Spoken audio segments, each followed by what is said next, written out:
بسم اللہ الرحمن الرحیم۔ جیسا کہ ہم بہار شریعت حصہ اول کا درس دے رہے ہیں، عقائد متعلقہ نبوت چیپٹر سے عقائد بیان کیے جا رہے ہیں۔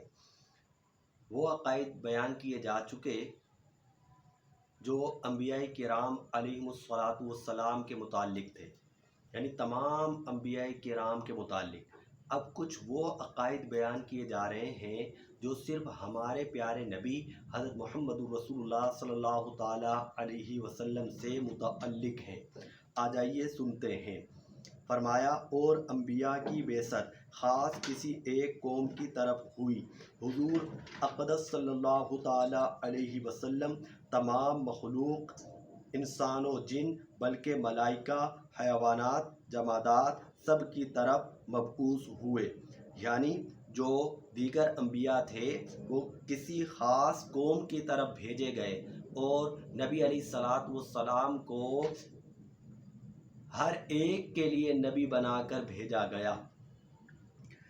آگے فرمایا، جس طرح انسان کے ذمہ حضور کی اطاعت فرض ہے، یوں ہی ہر مخلوق پر حضور کی فرما برداری ضروری ہے۔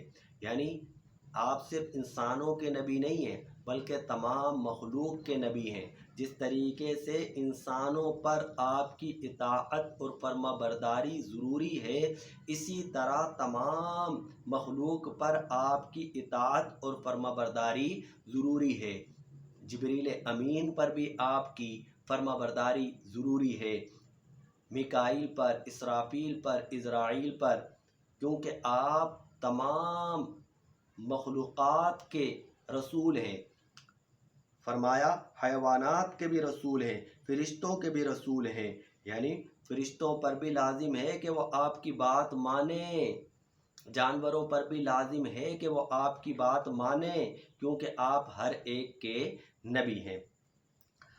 اگلا عقیدہ، حضور اقدس صلی اللہ تعالیٰ علیہ وسلم ملائکہ و انس و جن و حور، غلمان و حیوانات و جمادات غرض تمام عالم کے لیے رحمت ہیں، اور مسلمانوں پر تو نہایت ہی مہربان۔ آپ ہر ایک کے لیے رحمت ہے، فرمایا نا، رحمت للعالمین، ہر ایک کے لیے مہربان ہے۔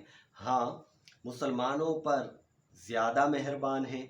اگلا عقیدہ، حضور خاتم النبیین ہیں، یعنی اللہ عز و جل نے سلسلہ نبوت حضور صلی اللہ تعالی علیہ وسلم پر ختم کر دیا کہ حضور کے زمانے میں یا بعد کوئی نیا نبی نہیں ہو سکتا۔ آپ آخری نبی ہے، حضور کے زمانے میں بھی کوئی نبی نہیں ہو سکتا، حضور کے بعد بھی کوئی نیا نبی نہیں آ سکتا۔ آگے فرمایا، جو شخص حضور صلی اللہ تعالی علیہ وسلم کے زمانے میں یا حضور صلی اللہ تعالی علیہ وسلم کے بعد کسی کو نبوت ملنا مانے یا جائز جانے، کافر ہے۔ یعنی اگر کوئی شخص یہ کہتا ہے کہ حضور کے زمانے میں کسی کو نبوت مل سکتی تھی یا ملی ہے، یا حضور کے بعد کسی کو نبوت ملی ہے یا مل سکتی ہے، کوئی اگر ایسا عقیدہ رکھتا ہے تو یہ عقیدہ ختم نبوت کے منافی ہے۔ عقیدہ ختم نبوت اسلام کا بنیادی عقیدہ ہے۔